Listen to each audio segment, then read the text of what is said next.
السلام علیکم ورحمۃ اللہ وبرکاتہ۔ امید ہے آپ سب خیریت سے ہوں گے۔ آج ہم بات کریں گے ہمارے پیارے نبی حضرت محمد صلی اللہ علیہ وآلہ وسلم کی سخاوت کے بارے میں۔ حضرت ابن عباس رضی اللہ تعالی عنہما فرماتے ہیں کہ حضرت محمد صلی اللہ علیہ وآلہ وسلم اول تو تمام لوگوں سے زیادہ سخی تھے۔ کوئی بھی آپ کی سخاوت کا مقابلہ نہ کر سکتا تھا کہ خود فقیرانہ زندگی بسر کرتے تھے اور عطاؤں میں بادشاہوں کو بھی شرمندہ کرتے تھے۔ ایک دفعہ نہایت سخت احتیاج کی حالت میں ایک عورت نے چادر پیش کی اور سخت ضرورت کی حالت میں آپ نے پہنی۔ اسی وقت ایک شخص نے مانگ لی، آپ نے اس کو وہ چادر اتار کر دے دی۔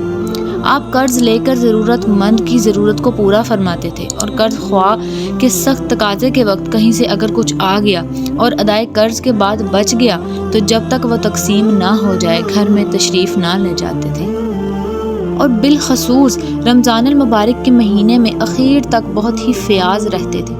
حضور صلی اللہ علیہ وآلہ وسلم کی 11 ماہ کی فیاضی بھی اس مہینے کی فیاضی کے برابر نہ ہوتی تھی، اور اس مہینے میں جب بھی حضرت جبرائیل علیہ السلام تشریف لاتے اور آپ صلی اللہ علیہ وآلہ وسلم کو کلام اللہ سناتے، اس وقت آپ بھلائی اور نفع رسانی میں تیز بارش لانے والی ہوا سے بھی زیادہ سخاوت فرماتے۔ مرتبہ حضرت محمد صلی اللہ علیہ وآلہ وسلم کے پاس 90,000 درہم آئے۔ آپ نے وہیں بیٹھے بیٹھے وہ سب تقسیم کر دیے۔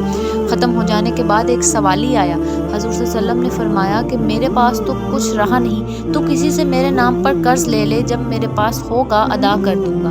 یعنی حضرت محمد صلی اللہ علیہ وآلہ وسلم نے کبھی کسی کو کچھ دینے سے انکار نہ کیا تھا۔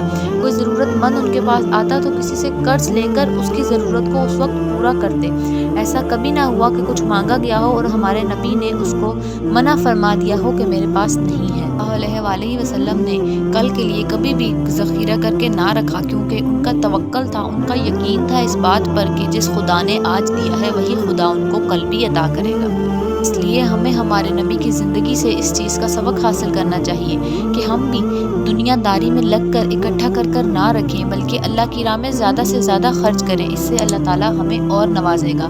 اللہ پاک مجھے اور آپ سب کو ہمارے پیارے نبی کی راہ پر چلنے کی توفیق عطا فرمائے۔ آمین بجاہ النبی صلی اللہ تعالیٰ علیہ وآلہ وسلم۔